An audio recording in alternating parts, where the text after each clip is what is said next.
الرحمن الرحيم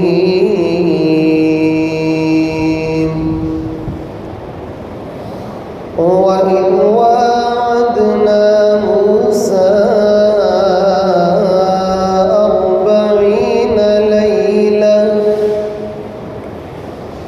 40 ليلة ثم اتخذتم العجل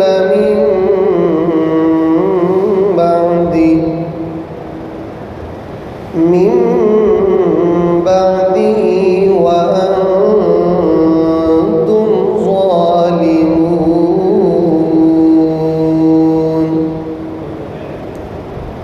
ثم عفونا عنكم من بعد ذلك لعلكم تشكرون. قال الله تبارك وتعالى في شان حبيبه ومحبوبه مخبرا وآمرا: إن الله وملائكته يصلون على النبي يا أيها الذين آمنوا صلوا عليه وسلموا تسليما. اللهم صل على سيدنا ومولانا محمد وبارك وسلم وصلوا عليه. الصلاة والسلام عليك يا سيدي يا رسول الله وعلى آلك وأصحابك يا سيدي يا رحمة للعالمين.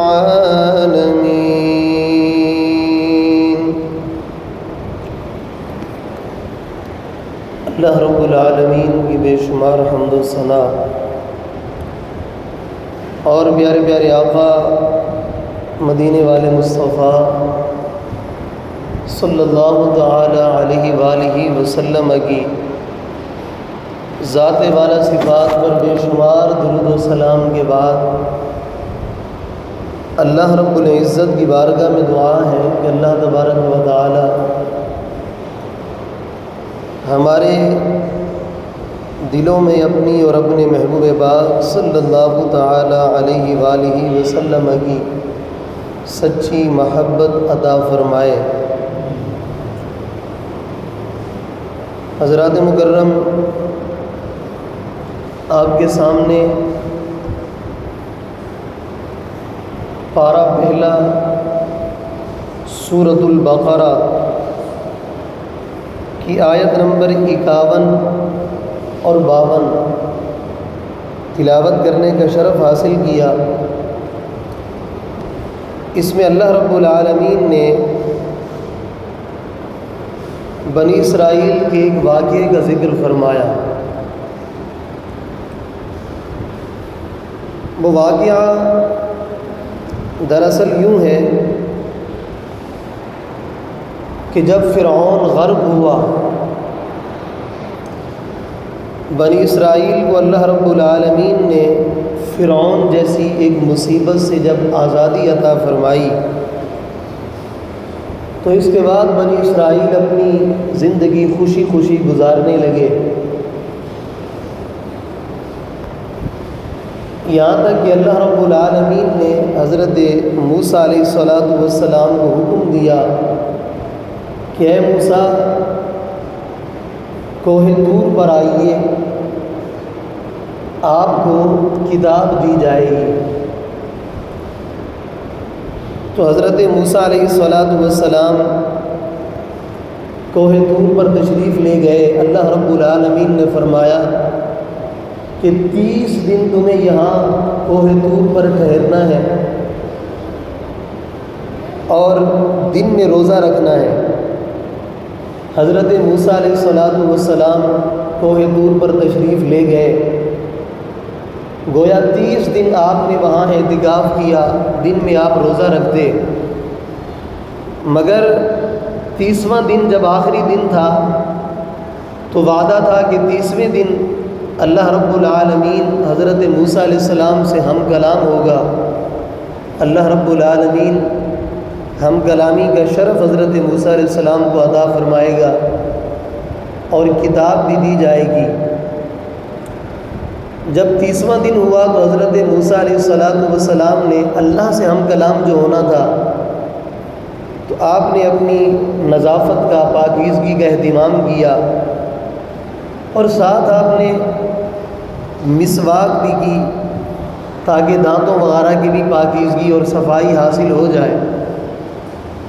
تو جب اللہ رب العالمین سے ہم کلامی کا شرف ملا، اللہ رب العالمین نے فرمایا موسیٰ تمہارے 30 دن روزے رکھنے کی وجہ سے جو مہک تمہارے منہ کے اندر روزوں کی وجہ سے پیدا ہوئی تھی وہ تم نے مسواک کرنے کی وجہ سے اسے دور کر دیا، لہٰذا اب تم مزید 10 دن یہاں ٹھہرو اور 10 روزے مزید رکھو، تو اب 40ویں دن تمہیں ہم کلام ہونے کا شرف بھی ملے گا اور تمہیں کتاب بھی عطا فرمائی جائے گی۔ اسی چیز کا تذکرہ اس آیت کریمہ کے اندر فرمایا گیا کہ اللہ رب العالمین فرماتا ہے وَإِذْ وَاعَدْنَا مُوسَىٰ کہ جب ہم نے موسیٰ سے وعدہ لیا 40 لیلۃ 40 راتوں کا، تو یہی اس سے مراد ہے کہ حضرت موسیٰ علیہ السلام اب اس دوران کے جب وہاں تھے اور پھر 40ویں دن اللہ رب العالمین نے حضرت موسیٰ علیہ السلام سے اللہ رب العالمین نے کلام بھی فرمایا اور اللہ نے اپنے کلیم اللہ کو، اپنے عظیم الشان پیغمبر حضرت موسیٰ علیہ السلام کو تورات کتاب بھی عطا فرمائی۔ اب معاملہ یہ ہوا کہ حضرت موسیٰ علیہ السلام جب وہاں گئے کوہ طور پر، تو وہاں جاتے ہوئے حضرت موسیٰ علیہ السلام اپنی قوم کے لیے اپنے بھائی حضرت ہارون علیہ السلام کو اپنا نائب بنا کر گئے تھے۔ حضرت ہارون علیہ السلام خود بھی نبی ہیں، لیکن معاملہ یہ ہوا کہ حضرت ہارون علیہ السلام کی بات قوم نے نہ مانی اور حضرت موسیٰ علیہ السلام وہاں تھے، تو موسیٰ علیہ السلام کی قوم میں سامری نام کا ایک منافق شخص تھا، اس نے کیا کیا، چاندی اور سونے کے ذریعے اس نے ایک چاندی اور سونے کا بچڑا بنایا، اس نے وہ بچڑا بنایا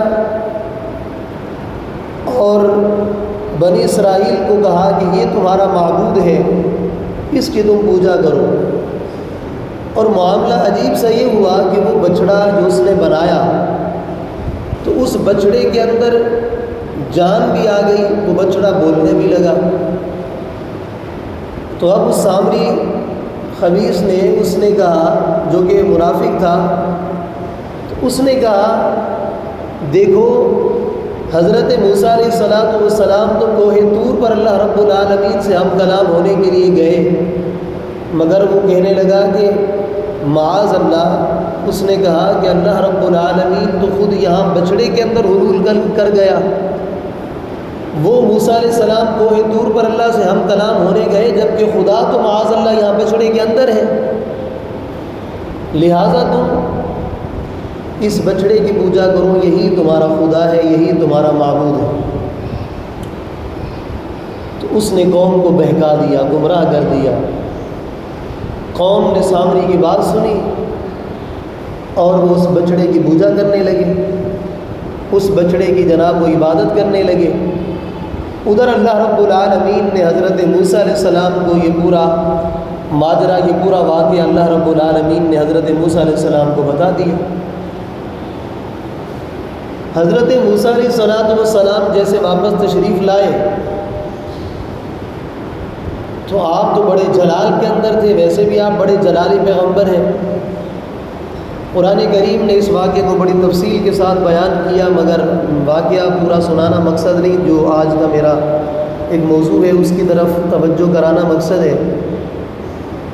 حضرت موسیٰ علیہ السلام کافی ناراض ہوئے، حضرت ہارون علیہ السلام پر بھی کافی زیادہ انہوں نے غصہ ظاہر کیا، اور حضرت موسیٰ علیہ السلام نے اس بچڑے کو آ کر چور چور کر دیا، اسے آپ نے بالکل برباد کر دیا۔ پھر حضرت موسیٰ علیہ السلام نے اس سامری سے کہا کہ تو نے یہ حرکت کیوں کی، تو نے ایسا کیوں کیا، اور پھر تو نے اس بچڑے میں جان کیسے ڈالی، یہ بچڑا بولنے کیسے لگ گیا تھا۔ یہ ہے دراصل بات جو آج کے ہمارے موضوع کا، جو ہمارا موضوع ہے دراصل۔ قرآن کریم سورہ طٰہٰ میں اللہ رب العالمین فرماتا ہے قال فما خطبک یا سامری۔ حضرت موسیٰ علیہ السلام نے اس سامری سے کہا کہ اے سامری، تو نے یہ کیسے کیا، یہ بچڑے کے اندر جان ڈالی، بچڑا بولنے لگا، آخر تو نے یہ کیا کیسے؟ اب وہ جو سامری جادوگر ہے اس نے کہا قال بصرت، اس نے کہا کہ میں نے ایسی چیز دیکھی بما لم یبصروا بہ، جو بنی اسرائیل نہ دیکھ سکے۔ اس نے کہا کہ میں نے ایک ایسی چیز کو دیکھا کہ جو چیز بنی اسرائیل نہ دیکھ سکے۔ پھر کیا ہوا؟ کہتا ہے فقبضت قبضۃ من اثر الرسول، کہتا ہے پھر میں نے فرشتے کے نشان سے ایک مٹھی بھر لی، اور پھر اس مٹھی کو میں نے، مٹی کی مٹھی کو میں نے اس بچڑے کے منہ میں ڈال دیا۔ اور پھر آگے پوری تفصیل ہے۔ تو یہ جو آیہ کریمہ ابھی میں نے آپ کو بتائی، ہو سکتا ہے کہ آپ کو مکمل صحیح طور پر یہ معاملہ سمجھ نہ آیا ہو، اسی لیے جو آج لوگ دعویٰ کرتے ہیں کہ جی بس قرآن پاک کا ترجمہ پڑھ لو، خود ہی تم سارے مسائل نکال لو گے، تو یہ تو بالکل بھونڈی سی بات ہے۔ قرآن کریم میں اتنی ساری آیتیں ہیں، آپ ان کا ترجمہ کتنا واضح کر کے پڑھیں، لیکن جب تک اس کی تفسیر نہیں پڑھیں گے تب تک بات سمجھ میں نہیں آتی۔ اور قرآن کریم کی ایسی ایک آیت نہیں، کئی آیتیں ہیں جن کو بطور مثال پیش کیا جا سکتا ہے۔ سورۃ الاحزاب کے اندر اشحۃ علیکم، یہ پوری آیت، اسی طرح اس سے اگلی یحسبون الاحزاب، یہ آیت، یہ دونوں آیتیں، اور اس کے علاوہ قرآن کریم میں کئی ایسی آیات ہیں جن کا اگر آپ صرف ترجمہ پڑھیں آپ کو پتہ بھی نہیں چلے گا کہ یہاں کس چیز کے بارے میں بات کی جا رہی ہے۔ تو یہ جو دعویٰ کرنے والے لوگ ہوتے ہیں، بس ان کا کیا ہی کہا جائے، دراصل علماء کرام سے بیزار کرنا، اور یہی ان کا مقصد ہوتا ہے۔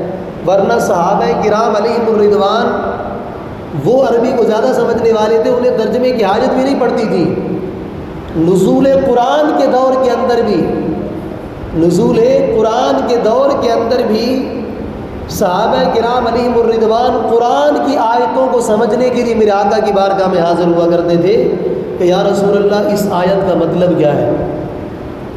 تو پتہ چلا صرف ترجمے سے بات نہیں بنتی، بلکہ قرآن کریم کو سمجھنے کے لیے احادیث کی بھی ضرورت پڑتی ہے، اور تفاسیر جو علماء کرام نے اتنی بڑی بڑی لکھی ان کی بھی ضرورت پڑتی ہے۔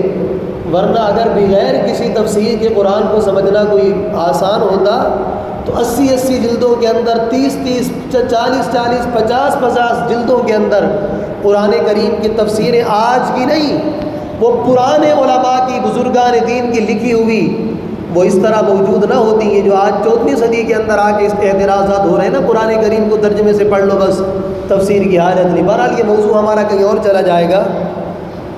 تو قرآن کریم میں سامری کی اس بات کو اللہ رب العالمین نے بیان فرمایا، نقل فرمایا کہ سامری نے کہا کہ میں نے ایسی چیز دیکھی جو بنی اسرائیل نے نہ دیکھی۔ اس سے مراد کیا ہے؟ دراصل معاملہ یہ تھا کہ سامری نے حضرت جبریل علیہ السلام کو گھوڑے پر سوار دیکھا تھا۔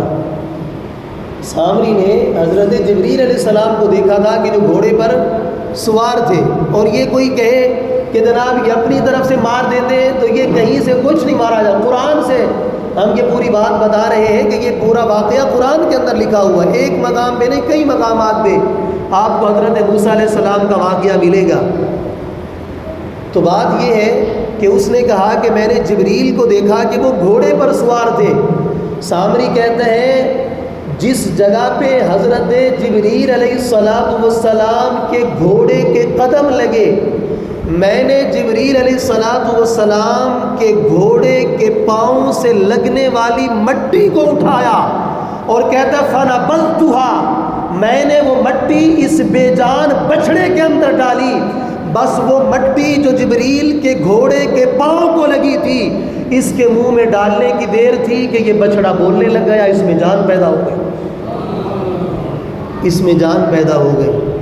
اب یہ تو کوئی قصے کوئی کہانیاں جو لوگ کہتے ہیں کہ جی اپنے بابوں کی باتیں کرتے ہیں، یہ تو کسی بابے کی معاذ اللہ بات نہیں، یہ تو قرآن بیان کر رہا ہے۔ تو اس سے بات کیا پتہ چلی؟ اللہ رب العالمین کے ہاں اس کے پیاروں کا جو مقام ہے، جو شان ہے، جو عظمت ہے، احترام ہے، وہ تو ہے، مگر اللہ رب العالمین کے جو پیارے ہوتے ہیں، اب آپ توجہ کیجئے، حضرت جبریل علیہ السلام اللہ کے فرشتے ہیں، بڑے مقرب فرشتے ہیں، وہ سوار ہے گھوڑے پر، اور گھوڑے کا پھر پاؤں، گھوڑے کے پاؤں کو نسبت ہے گھوڑے کے ساتھ، اور پھر اس گھوڑے کے پاؤں کو لگ رہی ہے وہ مٹی۔ ارے جس مٹی کے اندر اللہ رب العالمین نے، جو کہ اللہ کے فرشتے گویا کہ اللہ کے ایک نیک مقرب بندے کہ سواری کے پاؤں کو لگنے والی مٹی میں جب یہ اثر ہے کہ وہ اگر بے جان چیز کے اندر پڑے رب اس میں جان ڈال دیتا ہے، تو اندازہ کیجئے اللہ رب العالمین کے پیاروں کو اللہ نے کیسی کیسی طاقتیں دی، اللہ رب العالمین نے اپنے پیاروں کو کیسی کیسی طاقتیں عطا فرمائی ہوگی۔ تو اسی سے ہمیں یہ بات، اس بات کا ثبوت ملتا ہے کہ اللہ رب العالمین کے پیارے اللہ نے انہیں تو بڑی شان دی، لیکن اللہ والوں سے جس چیز کو نسبت ہو جائے وہ چیز بھی اللہ کے ہاں بڑی عزت والی، بڑی طاقت والی ہوتی ہے، وہ چیز بھی اللہ کے ہاں بڑی عزت والی اور بڑی طاقت والی ہوتی ہے۔ اور پھر اس کے علاوہ یہاں سے ہمیں اولیاء کرام کے تبرکات کے حوالے سے پتہ چلا کہ یہ تبرکات بے مقصد بے فائدہ نہیں ہوتے، اور نہ ہی یہ تبرکات رکھنا، ان سے فائدہ لینا کوئی شرک ہے، بلکہ اس میں کوئی ایسی قباحت کی بات نہیں۔ اور پھر مجھے پورا واقعہ سنانا مقصد نہیں، میں نے اصل موضوع کی بات کرنی تھی وہ آپ سے کر دی۔ اس کے علاوہ قرآن کریم کے اندر آپ اگر مطالعہ کریں تو ایک تابوت کا بھی ذکر قرآن کریم کے اندر فرمایا گیا، جس کو تابوت سکینہ کہا جاتا ہے، جس کو تابوت سکینہ کہا جاتا ہے۔ اللہ رب العالمین نے اس تابوت کا ذکر بھی قرآن کے اندر فرمایا۔ اصل میں وہ ہے کیا معاملہ، وہ بھی ایک پورا لمبا تفصیلی واقعہ ہے، ظاہر ہے اس کے سنانے کے لیے پورا ٹائم چاہیے، لیکن وہ تابوت سکینہ دوسرے پارے کے اندر یہ آخر کے اندر یہ واقعہ موجود ہے، اگر آپ تفسیر کے ساتھ پڑھنا چاہیں گے تو آپ پڑھ سکتے ہیں۔ اس میں یہ تابوت سکینہ کا جو واقعہ بیان ہوا، دراصل یہ تابوت سکینہ، تابوت کہتے ہیں صندوق کو، اور سکینہ کا مطلب ہوتا ہے جس کی وجہ سے راحت ملے، سکون ملے، تو چونکہ وہ تابوت سکینہ، اس کو تابوت سکینہ اس لیے کہا جاتا تھا کہ بنی اسرائیل اس صندوق کو جنگوں کے اندر یا پریشانیوں کے اندر اپنے سامنے رکھتے تھے، اللہ رب العالمین اس تابوت کی برکت سے ان کو راحت اور سکون عطا فرماتا تھا۔ وہ جنگوں کے اندر اس کو آگے رکھتے تھے، اللہ رب العالمین جنگوں کے اندر اس تابوت کو جنگوں کے اندر سامنے رکھنے کی برکت سے ان کو جنگوں کے اندر فتوحات عطا فرمایا کرتا تھا۔ اور بات یہاں تک ختم نہیں، اور مسئلہ ہمارا یہی ہے، اس طرح کی علمی باتیں سننے کے لیے ہماری طبیعت خود آمادہ ہوتی نہیں ہے، پھر ہم کہتے جی وہ خبیث لوگ بھی پھر کہتے کہ ان کو علماء باتیں بتاتے نہیں ہیں، اور ہم بتائیں کیسے کہ ہماری عوام سننے کے لیے تیار ہی نہیں ہوتی، یا تو آتی نہیں، یا پھر اس طرح کی باتوں کے اندر ہماری دلچسپی اچھے سے ہوتی نہیں۔ تو تابوت سکینہ کا معاملہ کیا تھا، یہاں تک بھی اس تابوت کے حوالے سے بیان کیا گیا کہ اگر بنی اسرائیل میں جب وہ آیا تو بنی اسرائیل کے آپس میں اگر جھگڑا ہو جاتا، وہ دونوں جو فریقین ہوتے جن کے درمیان جھگڑا ہوتا، وہ آتے اپنی اپنی باتیں اس تابوت کے سامنے کرتے کہتے ہیں کہ میرا معاملہ یہ ہے، دوسرا گروہ کہتا نہیں یہ جھوٹ کہہ رہا، میرا معاملہ یہ ہے۔ اب تابوت فیصلہ کیا کرتا تھا کہ تم میں سے حق پر کون ہے اور جھوٹا کون ہے، اور فیصلہ کیسے کرتا تھا؟ اس سے آواز سنائی جاتی تھی، اس تابوت میں سے آواز آتی تھی۔ اب جب یہ ساری باتیں آپ نے سن لی تو ذرا سنیے کہ وہ تابوت آیا کیسے تھا۔ وہ تابوت اللہ رب العالمین نے سب سے پہلے حضرت آدم علیہ السلام پر نازل فرمایا تھا۔ پھر وہ تابوت حضرت آدم علیہ السلام سے ان کے بیٹے حضرت شیس علیہ السلام کے پاس، پھر یہ چلتا رہا آگے اسی طرح یہ تابوت، یہاں تک کہ چلتے چلتے حضرت موسیٰ علیہ السلام کے پاس آیا۔ اب یہ جو آپ نے برکتیں سنی تابوت کی، اس تابوت کے اندر تھا کیا؟ اب اصل بات تو یہ ہے نا، اس تابوت کے ذریعے فیصلے بھی ہو رہے ہیں، جنگوں میں فتوحات بھی مل رہی ہیں، اور جناب وہ نازل بھی رب العالمین خود فرما رہا ہے اپنے نبی حضرت آدم علیہ السلام پر۔ اس تابوت کے اندر جب آدم علیہ السلام پر نازل ہوا تب اس تابوت میں کیا تھا؟ اس تابوت کے اندر انبیاء کرام علیہ السلام کی تصویریں تھیں۔ اس تابوت کے اندر انبیاء کرام علیہ السلام کی، اب کوئی کہے یہ قصے کہانیاں سناتے ہیں، ہم تو قرآن سنا رہے ہیں۔ اس تابوت کے اندر انبیاء کرام کی تصویریں، اور یہ تصویریں نہیں جو ہاتھ سے بنی، وہ اللہ کی قدرت سے تصویریں تھیں، اللہ کی قدرت سے بنی ہوئی تصویریں تھیں۔ اور تب دوسرا جواب اس کا یہ بھی علماء نے دیا کہ تصویریں اللہ رب العالمین نے حرام کی بعد میں، لیکن پہلے تصویریں، اور یہ بھی بات ہے کہ وہ انسان کی بنی ہوئی تو تھی نہیں، وہ رب العالمین جو مخلوق کو پیدا فرمانے والا ہے، وہ تصویریں بھی قدرتی تھیں، اس لیے کوئی اعتراض نہیں، اس لیے کوئی اعتراض نہیں آتا یہاں پر۔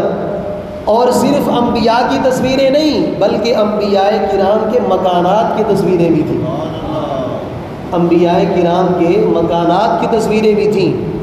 اور پھر جب وہ تابوت، پہلے تو یہی کچھ رہا اس میں، جب حضرت موسیٰ علیہ السلام کے پاس آیا تو حضرت موسیٰ علیہ السلام اس میں کیا رکھتے تھے؟ آپ توجہ کیجئے گا، یہ باتیں ہیں بڑی توجہ کے قابل۔ حضرت موسیٰ علیہ السلام اس مبارک تابوت کے اندر اپنے کپڑے شریف بھی رکھتے تھے، حضرت موسیٰ علیہ السلام اس تابوت کے اندر اپنا مبارک نعلین شریفین بھی رکھتے تھے، یعنی اپنی چپل شریف بھی اس میں رکھتے تھے، حضرت ہارون علیہ السلام اس میں اپنا امامہ بھی رکھتے تھے، اور پھر جو بنی اسرائیل پر انعام ہوا تھا منہ سلوہ، اس کے کچھ ٹکڑے وہ بھی اس تابوت کے اندر تھے، تورات کی کچھ تختیاں وہ بھی اس تابوت کے اندر تھیں۔ حضرت موسیٰ علیہ السلام کے وصال ظاہری کے بعد بھی اس تابوت سے یہ بنی اسرائیل برکتیں لیتے رہے، اور وہ اس تابوت کے ذریعے ان کو برکتیں ملتی رہیں، اور یہی سارے کام لیتے۔ اگر ان پر مصیبت آتی تابوت سکینہ کو سامنے رکھتے، ان کی مصیبتیں ٹل جایا کرتی تھیں۔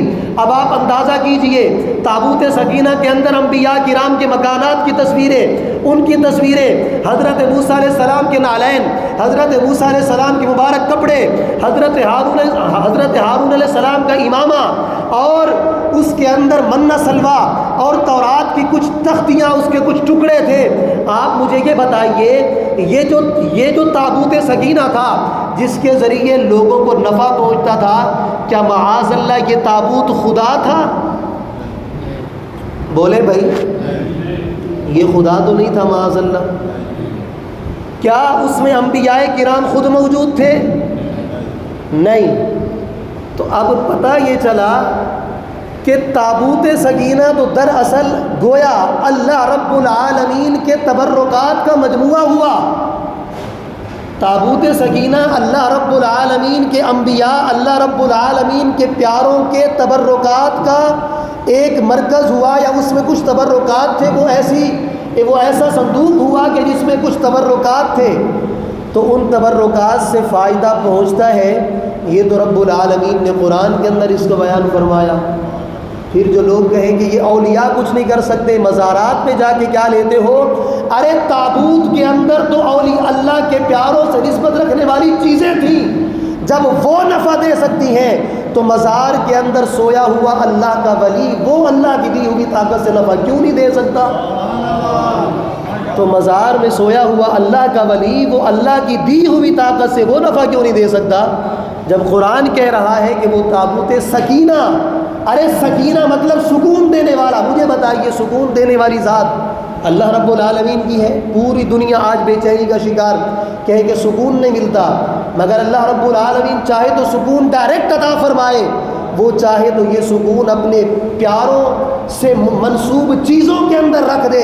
اور اللہ رب العالمین نے تابوت کو تابوت سکینہ فرمایا اس لیے چونکہ سکینہ کا معنی تو ہوتا ہے سکون دینے والا. وہ تابوت صندوق تو تابوت سکینہ چونکہ سکون دیتا تھا اور اللہ رب العالمین کے پیاروں سے منسوب چیزیں اس میں تھیں. تو مجھے یہ بتائیے اللہ رب العالمین نے جب اپنے پیاروں سے منسوب چیزوں کے اندر ایسا اثر رکھا ہے کہ وہ چیزیں سکون و اطمینان دے سکتی ہیں، پریشانیاں دور کر سکتی ہیں، تو پھر اللہ والے خود کیوں نہیں غموں کو دور کر سکتے؟ وہ خود کیوں نہیں دور کر سکتے؟ تو اور بات بات پر جناب یہ کہہ دینا کہ جناب اس طرح اگر کسی ولی کی مزار پر جائیں گے، دعا مانگیں گے اللہ رب العالمین سے کہ یا اللہ اپنے پیارے کے صدقے ہماری مشکل دور کر دے، تو کہتے ہیں کہ جناب یہ شرک ہو جائے گا، یہ شرک ہو جائے گا. ارے یہ شرک کا معاملہ تو ابھی لگا رکھا ہے. میرے آقا صلی اللہ علیہ وسلم نے یہ حدیث بخاری شریف کی کتاب الجنائز میں یہ حدیث پاک باب الصلاۃ علی الشہید صفحہ نمبر ہے 377 اور حدیث نمبر ہے 1344. وہ حدیث پاک کیا ہے ذرا سنیے. میرے آقا صلی اللہ علیہ وسلم نے جب اپنی امت کو آخری خطبہ ارشاد فرمایا، میرے آقا نے جب آخری خطبہ اپنی امت کو ارشاد فرمایا تو میرے آقا صلی اللہ علیہ وسلم نے بطور خاص یہ بات فرمائی. میرے آقا نے فرمایا وَإِنِّي وَاللَّهُ مَا أَخَافُ عَلَيْكُمْ أَن تُشْرِكُوا بَعْدِي شَيْئًا. میرے آقا صلی اللہ علیہ وسلم نے فرمایا مجھے قسم ہے رب ذوالجلال کی. میرے آقا صلی اللہ علیہ وسلم نے فرمایا میں تمہارے متعلق یہ خوف نہیں رکھتا کہ تم میرے بعد شرک کے اندر مبتلا ہو جاؤ گے، لیکن میرے آقا نے فرمایا ہاں تم دنیا کے اندر پڑ جاؤ گے، دنیا کے اندر تم مشغول ہو جاؤ گے، لیکن میرے آقا نے فرمایا مجھے یہ خوف نہیں کہ تم شرک کے اندر پڑ جاؤ گے. آج وہ زمانہ آیا امت کے اندر حضرت ابن عمر رضی اللہ تعالیٰ عنہ نے جو بات فرمائی بڑی پیاری بات فرمائی. وہ فرماتے ہیں شرار خلق اللہ، وہ فرماتے ہیں کائنات کے سب سے بدترین لوگ ہیں وہ کہ جو آیتیں بتوں کے بارے میں نازل ہوئی وہ آیتیں امت کے اولیاء پر چسپاں کرتے ہیں. اور یہی ہے جس طرف بھی آپ کو کہیں گے جناب وہ یہ اعلان ہو گیا کہ میں کچھ نہیں کر سکتا، میں یہ نہیں کر سکتا، وہ تمام باتیں کہ جو اللہ رب العالمین نے قرآن کریم کے اندر بتوں کے متعلق نازل فرمائیں وہ ساری کی ساری آیتیں لے کر اولیاء پر چسپاں کرتے ہیں اور کہتے ہیں دیکھیے جی یہ قرآن کہہ رہا ہے کہ یہ کچھ نہیں کر سکتے. حالانکہ اب اس پر کبھی موقع ملا تو ہم بات کریں گے، ارے بھائی بات کیا ہو، یہ تو ایک ہم بات شروع کرتے ہیں تو ٹائم ختم ہو جاتا ہے، ورنہ لوگ کہتے ہیں کہ جناب ان کے مسلک کا پتہ نہیں کیا ہے. الحمدللہ ہمارا عقیدہ بالکل قرآن و حدیث کے مطابق ہے اور اسی لیے الحمدللہ ہم اللہ رب العالمین کی توحید کو بھی مانتے ہیں، بیان کرتے ہیں. توحید کے بغیر تو مسلمان کوئی کیسے ہو سکتا ہے. آخری ایمان افروز بات کروں آپ کو، حضور داتا گنج بخش علی حجویری رحمۃ اللہ تعالی علیہ، آپ جانتے ہیں دنیا مانتی ہے ان کو. آپ دور دراز سے سفر کر کے یہاں لاہور میں تشریف لائے، اللہ رب العالمین کے توحید کا درس دینے کے لیے آئے تھے نا.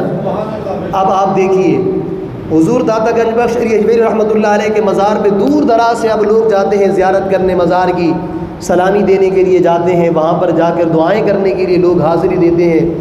لیکن آپ کو میں منظر بتاؤں، حضرت داتا گنج بخش علی حجویری رحمۃ اللہ علیہ ساری زندگی آپ نے توحید کا درس دیا، اور ابھی بھی جب آپ جو ہے وہاں پر جو گئے ہیں ان کو پتہ ہے اس بات کا کہ جو حاضری دے کر جیسے اذان ہوتی ہے تو اذان کے بعد جب نماز کے لیے صفیں باندھی جاتی ہیں وہ صفیں اس انداز میں بنتی ہیں کہ حضرت داتا گنج بخش حجویری رحمۃ اللہ علیہ کی طرف پیٹھ ہوتی ہے اور چہرہ دوسری طرف ہو جاتا ہے. تو اس سے ایمان افروز بات یہ پتہ چلتی ہے کہ اللہ والوں کے مزارات پر ہم جاتے ہیں، ان کو ہم اللہ کا بندہ سمجھتے ہیں. اگر خدا سمجھتے ہوتے تو نماز کے وقت ان کی طرف پیٹھ کر کے کھڑے نہ ہوتے. لوگ جو پہلے تو ان کی مزار پر حاضری دیتے ہیں، لیکن جب نماز کا وقت ہوتا ہے تو ادھر پیٹ کر کے کھڑے ہو جاتے ہیں۔ پتہ یہ چلا کہ ہم اللہ رب العالمین کو خدا مانتے ہیں، اور اللہ رب العالمین ہی کی محبت کی وجہ سے، چونکہ اللہ نے ان کو اپنا پیارا بنایا، اللہ رب العالمین نے ان کو عزتیں دیں، تو اللہ رب العالمین کی محبت کی وجہ سے ہم ان سے محبت کرتے ہیں۔ حضرت مولا کائنات علی المرتضیٰ شیر خدا رضی اللہ تعالی عنہ سے حضرت امام حسن رضی اللہ تعالی عنہ نے پوچھا کہ اے ابا جان، کیا آپ مجھ سے محبت فرماتے ہیں؟ حضرت مولا کائنات نے فرمایا بیٹا کیسی بات کرتے، میں تم سے محبت کرتا ہوں۔ حضرت امام حسن نے پوچھا ابا جان پھر آپ میرے بھائی حسین سے بھی محبت کرتے ہیں؟ تو حضرت مولا کائنات نے فرمایا جی ہاں، میں حسین سے بھی محبت کرتا ہوں۔ تو انہوں نے پوچھا کہ ابا جان پھر آپ میری والدہ حضرت خاتون جنت سے بھی محبت فرماتے ہیں؟ فرمایا کہ بے شک میں ان سے بھی محبت کرتا ہوں۔ تو حضرت امام حسن رضی اللہ تعالیٰ عنہ نے پوچھا کہ آپ اللہ رب العالمین سے بھی محبت کرتے ہیں؟ تو حضرت مولا کائنات نے فرمایا کہ اللہ رب العالمین سے بھی محبت کرتا ہوں۔ اب یہ جن کو سمجھ نہیں آتا نا معاملہ کہ جناب یہ کیسے اولیاء کرام کے پاس ان سے بھی محبت کرتے ہیں اور کہتے ہیں ہم رسول سے بھی محبت کرتے ہیں، خدا سے بھی محبت کرتے ہیں، تو اس کا جواب مولا کائنات سے فرمان سے آپ دیکھیے۔ تو حضرت مولا کائنات سے امام حسن نے پوچھا کہ آپ اللہ سے بھی محبت کرتے ہیں؟ تو حضرت مولا کائنات نے فرمایا کہ میں اللہ رب العالمین سے بھی محبت کرتا ہوں۔ تو اب مولا کائنات نے فرمایا دیکھیے جب میں تمہارے ساتھ ہوتا ہوں اور جب اذان ہو جاتی ہے تو تم سب کو چھوڑ کر میں اللہ کی بارگاہ میں حاضر ہو جاتا ہوں، اور میں اللہ رب العالمین سے دراصل محبت کرتا ہوں، اور اسی کی محبت کی وجہ سے آپ سب سے محبت کرتا ہوں، چونکہ تم تمام سے محبت کرنے کا حکم اسی رب العالمین نے دیا۔ اس سے معاملہ بالکل واضح ہو جاتا ہے کہ در حقیقت بندہ مومن جو ہے وہ محبت اللہ رب العالمین سے کرتا ہے، لیکن اب ہم اللہ کے رسول سے بھی محبت کرتے ہیں، تو اس لیے کہ وہ رسول کس کا ہے؟ بولیے وہ رسول کس کا ہے؟ اللہ کا۔ تو وہ رسول اللہ کا رسول ہے، اور اسی اللہ نے ہمیں اس رسول کو ماننے، اس سے محبت کرنے کا حکم دیا۔ تو گویا کائنات کے اندر ہم جس سے بھی محبت کرتے ہیں، جس کو بھی مانتے ہیں، در حقیقت خود رب العالمین کی محبت کی وجہ سے مانتے ہیں۔ ارے یہی تو توحید ہے، اور کیا ہے؟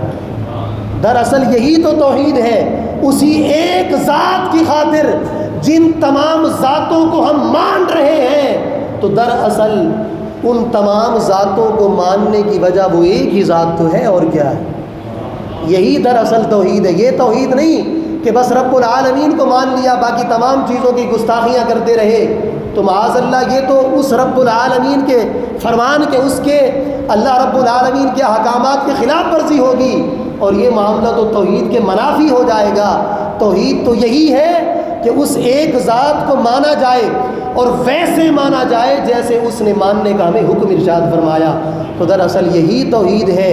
الحمدللہ توحید بھی ہمارے پاس ہے۔